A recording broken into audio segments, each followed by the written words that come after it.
নমস্কার বন্ধুরা, আমি আবারও ফিরে এসেছি আরও একটি নতুন পর্ব নিয়ে। আজকের এই পর্বে আমি আলোচনা করতে চলেছি পূজাপাঠ করেও ঘরে উন্নতি হচ্ছে না এর কারণ নিয়ে। আমরা কি ভুল করে থাকি পুজো করার সময়, তা নিয়েও বিস্তারিত আলোচনা করব আজকের পর্বে। শুরু করার আগে বলে রাখি বন্ধুরা, চ্যানেলে এরকম ধরনের ভিডিও আরও দেওয়া রয়েছে, দেখে আসবেন। চ্যানেলটিকে অবশ্য করে সাবস্ক্রাইব করবেন। চলুন আর দেরি না করে শুরু করা যাক। শ্রীকৃষ্ণের শিক্ষা অনুযায়ী পুজো একটি পবিত্র অনুষ্ঠান। এটি আমাদেরকে আমাদের অভ্যন্তরীণ শক্তিকে জাগিয়ে তুলতে এবং জীবনের প্রতিটি ক্ষেত্রে সাফল্য অর্জন করতে সাহায্য করে। কিন্তু অনেকেই পুজো করার পরেও কাম্য ফল পান না। কেন? সম্ভবত তারা পুজোর কিছু নিয়ম মেনে চলছেন না। শ্রীকৃষ্ণের শিক্ষা অনুযায়ী পুজোর সময় কিছু ভুল করা হলে তা আমাদের প্রার্থনাকে বাধাগ্রস্ত করতে পারে। পুজোর সময় কি ভুল আমরা করে থাকি চলুন দেখে নিই। প্রথমত, পুজোর প্রতি মনোযোগ না দেওয়া। পুজোর সময় মনকে একাগ্র করে রাখা খুবই জরুরি। যদি মন অন্য কোথাও ঘুরে বেড়ায় তাহলে পুজোর সারমর্ম বুঝতে পারা যায় না। একটা কথা বলি, মনে রাখবেন বন্ধুরা, যখন তুমি ঈশ্বরকে পুজো করবে তখন তোমার মনকে শুধু ঈশ্বরের ওপরেই কেন্দ্রীভূত করবে। দ্বিতীয় ভুল আমরা যা করে থাকি অনেক সময়, তা হলো অহংকার। অনেক সময় আমরা জেনে করি, অনেক সময় অজান্তেই করে বসি। পুজো করার সময় অহংকার করা একটি বড় ভুল। আমাদের মনে রাখতে হবে যে আমরা সব কিছু ঈশ্বরের কাছ থেকে পেয়েছি। পুজোর মাধ্যমে আমরা শুধু ঈশ্বরের কাছে কৃতজ্ঞতা প্রকাশ করি। তৃতীয়ত যে ভুল আমরা করে থাকি, এটিও আমরা অনেক সময় জেনে করি, আবার অনেক সময় অজান্তেই করে বসি। তৃতীয়ত ভুল হলো অন্যের প্রতি ঘৃণা। যদি আমাদের মনে কারো প্রতি ঘৃণা থাকে তাহলে পুজো করার কোনো মানে হয় না।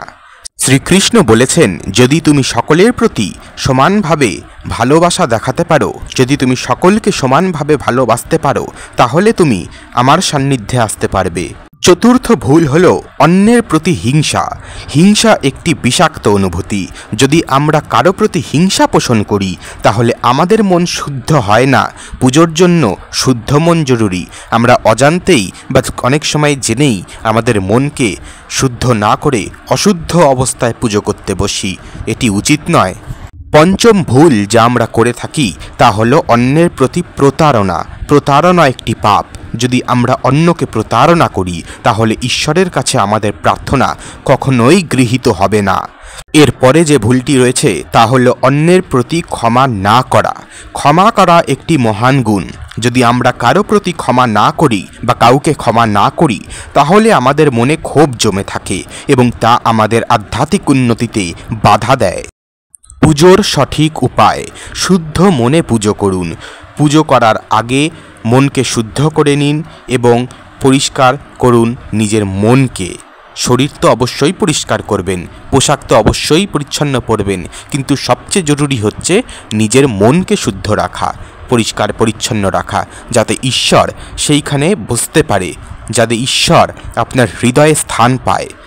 একাগ্র চিত্তে পুজো করুন। পুজোর সময় মনকে অন্য কোথাও না ঘুরিয়ে শুধু পুজোর দিকেই মনোযোগ দিন। শ্রদ্ধা ভরে পুজো করুন। ঈশ্বরের প্রতি শ্রদ্ধা রাখুন এবং তার কাছে মন দিয়ে প্রার্থনা করুন। নিঃস্বার্থভাবে পুজো করুন। নিজের স্বার্থ ছাড়িয়ে অন্যের জন্যও প্রার্থনা করুন। নিয়মিত পুজো করুন।